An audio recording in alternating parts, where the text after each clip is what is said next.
Okay. Bismillahirrahmanirrahim. Alhamdulillahi Rabbil Alameen. Salatu wassalam ala Rasul al-Kareem. Rabbana taqabbal minna zidna ilma wa hikma wa huda. Wa sallallahu an yuwafiqna lima yuhibbu wa yurda. Allahumma salli ala Sayyidina Muhammad abduka wa rasuluka nabiyil ummi wa ala alihi wa sahbihi wa sallam taslima. A'udhu billahi min shururi anfusina wa min sayyiati a'malina. Allahumma atina nufusana taqwaha wa zakkiha anta khairu man zakkaha waliyuha wa mawlaha. Allahumma shukra amma ba'd. The praises are to Allah subhanahu wa ta'ala. Everything happens in the universe because of Allah subhanahu wa ta'ala. So always have to give the credit to Allah subhanahu wa ta'ala for everything. Alhamdulillah. And we send may Allah's peace and blessings be upon Allah's final prophet and messenger, Muhammad sallallahu alayhi wa sallam, the final messenger to mankind and the example that we follow. And today I will continue on the fiqh of the marriage. And the chapter we're talking about is the fiqh al-Hanbaliyah by Imam Ahmad Ibn Hanbal, as explained by his main student, Ibn Qudamah. And this is the section on the conditions of divorce. That is, if a person sometimes, what they do is they say to explicitly to their wife, you're divorced, and then she's divorced, but sometimes a person, they might have a condition for it. If this is the situation, then you're divorced. So this talks about those issues. If a person, if they don't divorce straightforward, but they have like a certain condition, like a person, they say to a person, if you shake my hand, I'll give you $10, right? So then what happens is when the person shakes your hand, then you give him $10, right? But if he doesn't shake your hand, then you don't do anything. So that's what it means, the conditions. So it's pertaining to that. The same thing goes for on the different issues and the rulings of whether the divorce counts or not, things like that, pertaining to the conditions of divorce. Would you like to read the first one, brother Muhammad? The first one that's here. You read just the English in this one. Brother Muhammad, you read it? Yes, brother. It is correct to attach to divorce and freedom conditions after marriage and enslavement, not before. Yes. So a person, they can do the conditions after they get married, after there's a slave, but not before that. That's what the issue is. And that's correct to say that when a person, they say the divorced woman, they can say it based on some conditions. They don't have to say it straightforward that you're divorced. They can say that, and that is correct to do it. But a person, they can't do that before they get married. Let's say they're going to marry a woman, and then before they got married to the woman, then they say to the woman that you're going to be divorced if you go to the city, and they still didn't get married to her. So that's what the sheikh is saying. So if you make that condition before you're married, it doesn't count. And the same thing with a slave. A person, they can free a slave also, and they can make a condition on freeing a slave. That means if you're able to grow 20 palm trees, then you become free. You can say that. And that has to be after the person is a slave, after he has a possession of a slave, not before he has a slave. And they have that for the slavery also, just like in the divorce they have that. And that slave, they say, they say is maktuba. And that's what happened to Salman al-Farisi in the time of Prophet Muhammad sallallahu alaihi wasallam. He was a slave of a person in the time of Mecca, and what happened is he wanted to earn his freedom. So his master told him that you have to grow 40 palm trees, and if these trees, they grow and they flourish, then you'll be free. And then Prophet Muhammad sallallahu alaihi wasallam, he went and he blessed the tree plants, and they all grew into trees, and then they became free. So similar to that, the same thing goes for the divorce and for the freedom. If a person, they put a condition on it, it has to be after they're married or after the person is enslaved. They can't do it before they got married or before they have the slave. All right, is that clear on that issue? Okay, sure. Just what the sheikh said on the condition. But sometimes people, they might put those conditions, and if it's a condition that's not valid, then it doesn't mean anything. It doesn't do anything if that's the case. All right, you read number 2, Brother Muhammad. If one says, if I marry this person, then she is a divorce, or if I become a slave master, or her, she is free, then he marries her and gets master. Over her, she is not divorced and she does not become free. Yes, so this is continuing on the first one. If they say, if I marry this person, then she's divorced, and then he marries her afterwards, then it doesn't mean that she's divorced. It doesn't count. That's what he said. That's what he says in the previous one. Just like in a slave too. Somebody says, I take you as a slave, and after that you're free. It doesn't count for that. because it has to be after the fact, after the person they got married, then they can do that. They can say that condition, not before the fact. And also, these conditions also are not valid because they have the other books of fiqh that if a person they say a condition which nullifies the essence of the contract, but it doesn't mean anything. You know, like a loan. So I give you a loan and you don't.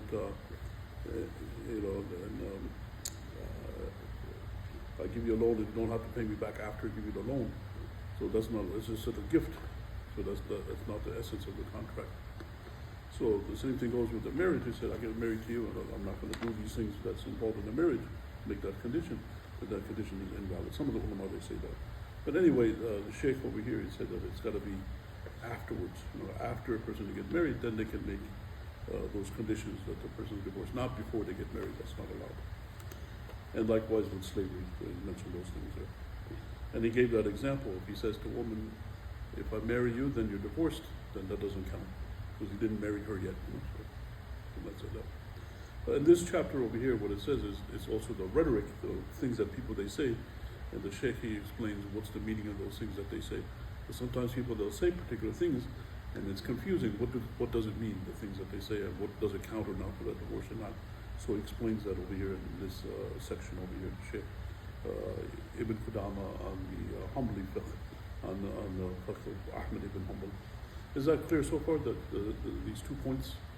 Brother, is that clear for you on those things? To explain it good? That's good. Okay, so this is what the Sheikh, he said. I know it's not clear, it's not straightforward as some of the other things. Yes, Alhamdulillah, Jazakallah khair. Okay, let's go to number 3. He talks about the different things that are the conditions. Can you read it, Brother Muhammad? The instruments of condition are 6. If, after, any, when, whoever, every. Yeah. So people, they can make these conditions, like they could say, if this happens and that occurs. And it says after that happens, then this occurs. They can say when this happens. You know, so these are the wording for conditions. You know, it means it's not straightforward. It's only if the condition takes place that the other thing happens. And the Sheikh, he mentioned the 6 words, 6 instruments of conditions. To say if or after or any, when and whoever and every. Say in, wa idha, wa ayyi, wa mata, wa man, wa qudamah. So these are the 6 conditions that he mentioned. Okay, let's go to number 4, Brother Muhammad. These conditions do not take place relatively except for every. Yes. So what happens is in the divorce, the person, they have 3 divorces on their wife. 3 divorces they have, normally speaking. So a person, they can divorce their wife once, or they can divorce her twice or 3 times. And what happens is if they put these conditions in it, then what happens is it only counts as 1 time. It doesn't count for 2 or 3 times, except if he says every time. Every time, like a person say, they say, just as an example, every time you go to Dallas or every time you go to Plano, you're divorced. And the first time she goes there, she's divorced, she comes back. Then she goes in the second time, then she's divorced twice, then she comes back. So it accrues there. But the other condition, they say, if you go to Dallas, you're divorced, then only the first time it counts. Then if she goes to Dallas a second time, it doesn't count as a second divorce. So that's what that's saying. So it's only 1 time for these things, except if they use the term every time, every qudamah. Okay? So that's the rhetoric that you have in the person, they say the wording of the divorce to their wife. You know, these are the different terms that they have. That's what the Sheikh mentions. And these terms were Arabic in the time of the Sheikh of Ibn Qudamah, which was more than 700 years ago. So today's day is 1400 years, and the language is different and the rhetoric is different. So the ulama in today's day and age, they have to look at the rhetoric and the language that people they use and come up with the rulings, you know, based on the different things that people they say and what they mean. But they have to base it on the things that the Sheikh, he said, 700 years ago. And in the Arabic language, these things are all in the Arabic language, the things that people they say. Then you gotta see like what's appropriate in the English language, you know, what the different terms they mean in the English language. Okay, so let's go to number 5. Can you read it, Brother Muhammad? Number 5. For all of them conditions, the will take place when the condition is met. Yes. So what you have is you have a condition, and then you have what happens if that condition is met. if this happens, then that will occur.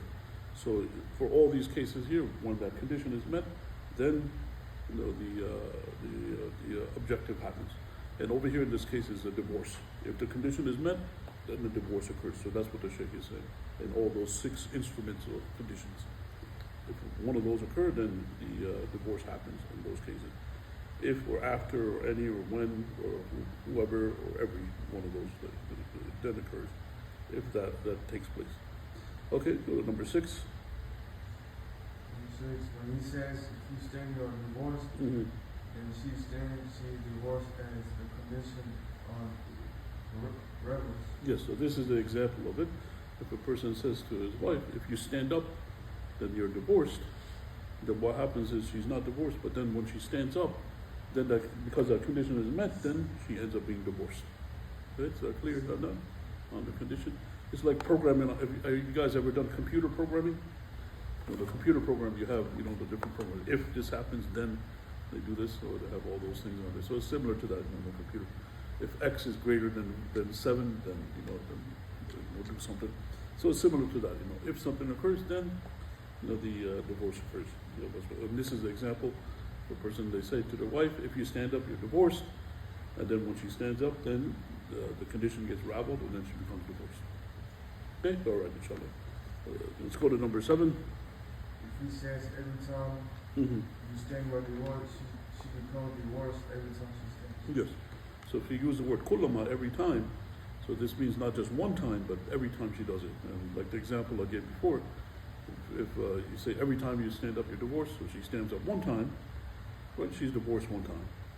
Then let's say, some time passes, a few days or something like that, and then you tell her the same thing. She stands up again the second time, then she's divorced. Standing up maybe is not a good example because people are standing up all the time. But if you say, like for example, if you go to Dallas, every time you go to Dallas, you're divorced. Then she goes to Dallas for the first time, she's divorced one time, comes back and 6 months later, right, and you still stand on that condition, and she goes to Dallas again 6 months later, then she becomes divorced again. And then the third time, then she becomes divorced again, because it says every time, as long as a person, they're staying by the thing that he said, he doesn't he doesn't nullify the statement that he gave. So it accrues, it's not just one time, it happens more times. And again, in Islam, though, what happens is there's 3 divorces, before the person, they can't get back together, so usually the divorce goes. And also when a person, they pronounce a first divorce, it's not finalized, She has the iddah period and they can get back together again, and it's as if it cancels out the divorce, so you have that issue also. So a person, they might divorce the wife and they get back together again, so the divorce is canceled again, and then, she gets divorced again, and then that's 2 divorces, so that's the condition that's there. Okay, do you read number 8, Mohammed? If it is a contradictory statement, like he's saying, if I don't divorce you, you are divorced, it is based on time. Okay, so this is interesting, the rhetoric that you have. It says, In lam talaqtuki anti talik. If I don't divorce you, you're divorced. What does that mean? Who knows? It's a very awkward statement, it's a confusing statement. So the Sheikh, he says that if a person says that, if I don't divorce you, you're divorced, then he says it's based on a time frame. That means you're divorced after some time. That's what that's based upon. If I don't divorce you, then you're divorced. Then what he has in his mind, his intention, say how long after does he want to divorce with her? So that's what it's based on a time of waqt. Allah waqtaha. So these statements that people, they say sometimes is confusing. The Sheikh is explaining, what person, they rule by the statement, by the verbal saying of those statements.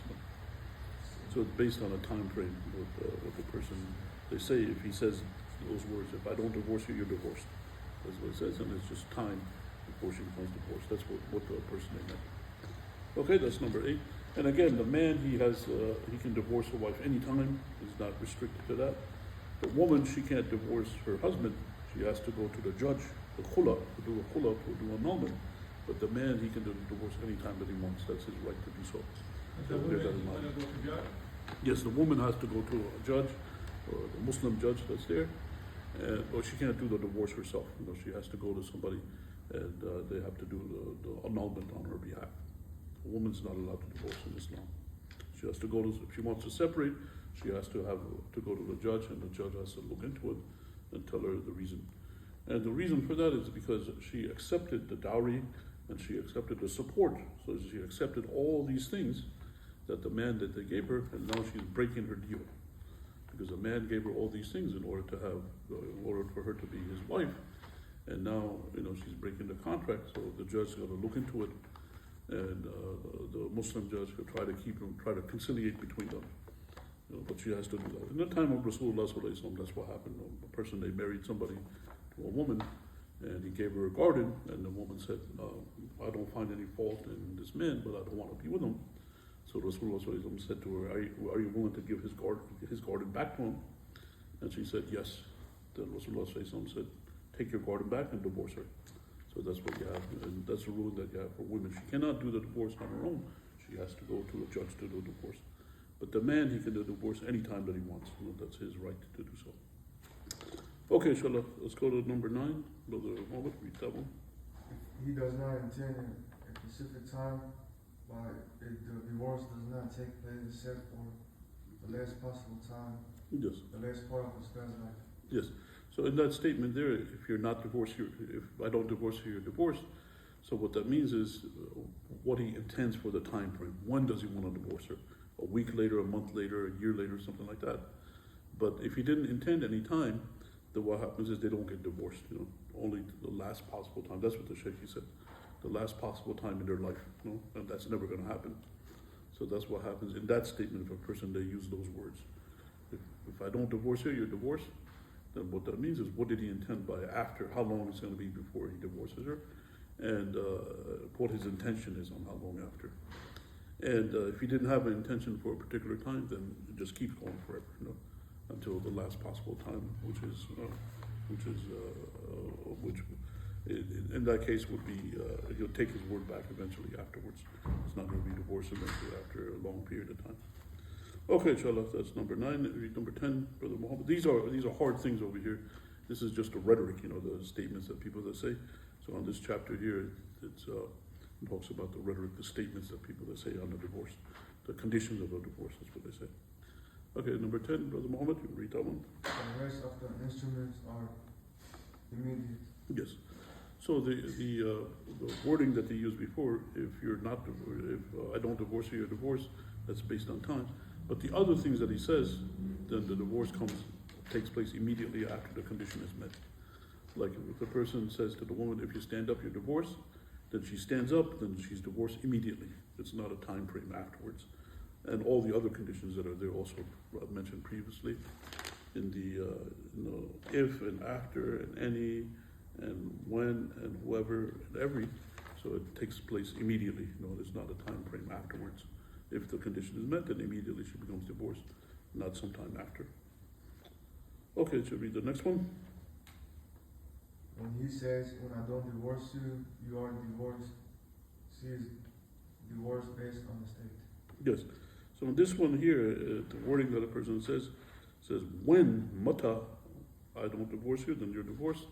So this means on a particular state, on a particular hal, on the state that she is. That's what he intended by which state that she's in. That's what it means when he says that. When I don't divorce her, you're divorced. That's what that means when he uses the words. Okay, so these things are the wording that they use in Arabic. Mata lam aktulaki fa anti talik. That it says, when I don't divorce you, then you're divorced. It means on a particular state of when she becomes into a particular state.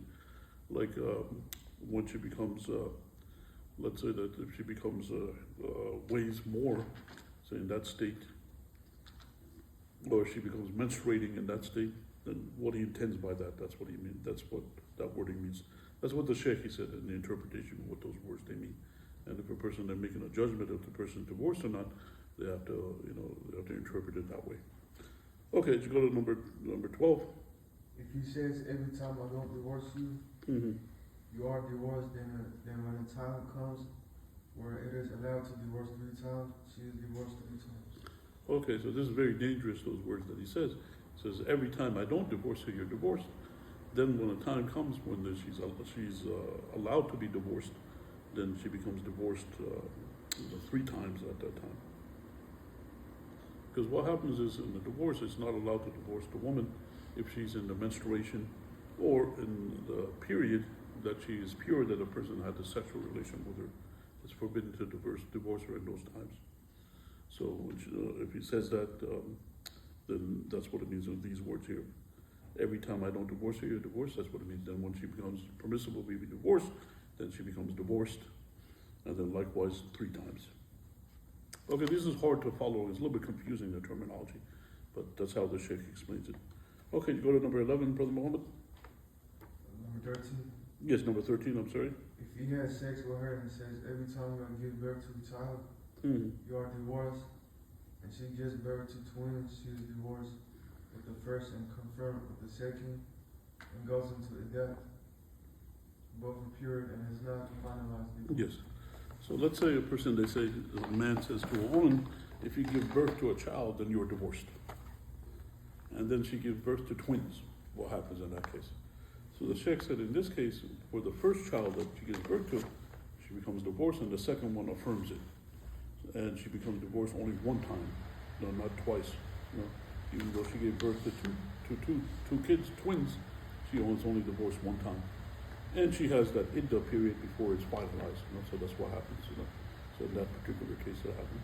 And bear in mind that when you have these rules of Islam, sometimes you have big cities, millions of people, and even tens of millions of people. So you're going to have situations like that, where you have people giving birth to twins, and a person that might have made that condition that if you give birth and you're going to be divorced, and the person give birth to twins. So in that scenario, that's what the Sheikh said. It only counts as 1 divorce in that scenario. Even though she gave birth to twins, two children, only counts as 1. Okay, let's go to the next one. Finish this up. This is. If he says, if you menstruate, you are divorced, she is divorced of the first menstruation. Yes. So if he says that condition, if you menstruate, you're divorced, and the woman eventually she's going to menstruate, then the first time she menstruates, the first menstruation that she has, she's divorced. Not the second or third one or so on. Okay, so that's pretty straightforward. If she proves she did not menstruate, she is not divorced. Yes. So that's straightforward. If she says she menstruated and he denies her, divorced. Yes. If he said she menstruated and she denies him, she is divorced with his profession. With his profession, okay. So these are talking about the different scenarios. If a man made that condition, if you menstruate, you're divorced, and then afterwards she says, no, I didn't menstruate, that's not correct, then there's a particular thing. When she proves that she didn't menstruate, she's not divorced in that case. But if she says that she menstruated and the husband says, no, you didn't menstruate, then she's divorced in that case. That's the second scenario. And the third one, if she says she menstruated and she said, no, I didn't menstruate, she is divorced with his profession. Because the thing is, the man can divorce her anytime, so if he says that, then he wants to divorce her, so it doesn't, he could say another divorce afterwards. So that's why he mentioned the third one. Okay, these are just statements that people that say the Sheikh interpreted what they mean, and what a person they rule by it if it comes to a Muslim judge or somebody that's going to make the judgment on whether the person divorced or not. Okay, read the last one, Brother Muhammad. He says, if you menstruated or divorced twice, multiple, she says, I menstruated, she is divorced but not multiple. Yes. So if he uses a statement, this is the opinion of the Sheikh. If the person, they say to the woman, you're divorced 3 times, at one sitting, and she's only divorced once, not 3 times.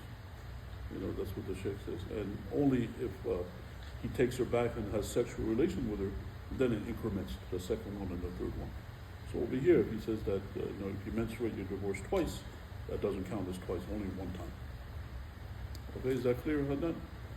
Okay, you have 2 opinions out there. One opinion is that if a person, they say to their wife, you're divorced 3 times, it counts as 3 divorces. And the other opinion is no, it only counts as 1 divorce. And the reason for that, in the time of Prophet Muhammad ﷺ, if a person, they said that you're divorced 3 times, he only counted it as 1 divorce, not 3 divorces. But in the time of Umar radiallahu anhu, Omar saw that the people they were doing divorces very easily and so much and so common, he wanted to make it more strict. So he said it's going to count as 3 divorces. If a person, they say to their wife, you're divorced 3 times. So, and people, they go by the sunnah of Umar radiallahu anhu, because Allah subhanahu wa ta'ala, there's a hadith that says, Rasulullah sallallahu alayhi wa sallam says, ittabi'u sunnati wa sunnati khulafa'a rashidin al-mahdiyin. Follow my sunnah and the sunnah of the rightly guided caliphs. So that's why some people, they go by that. But a lot of people, they say that you want to try to keep people conciliated, so you don't want to count it as 3 divorces, just count it as 1, that's better. So that way the people, they can be conciliated, the husband and the wife. They don't have to be separated, for 3 divorces in that case. If you say 3 in 1. Okay, inshallah, so the main thing again about the divorce, the husband pronounces the divorce on the wife, it's not finalized. They have an iddah period, and then when that iddah is over, then it's finalized. And then during that iddah time, they can get back together, reconciliate during that time, and the divorce is canceled out, and they still remain married. Okay, so that's the main ruling of the divorce in Islam. And this section over here, we had a lot of other divorces before that go into the detail. This one, it talks about when a person, they say the divorce like as a condition. If this happens, then you divorce like this. And there are a lot of different wordings over here. Okay, inshallah. So let's stop over here, inshallah. Subhanallah wa bihamdihi, ashhadu an la ilaha illa anta, astaghfiruka wa atubu ilayk. Do you have any questions or comments, brother or Brother Muhammad? Jazakallah khair. Brother Muhammad? Okay, inshallah, we'll stop over here. Jazakallah.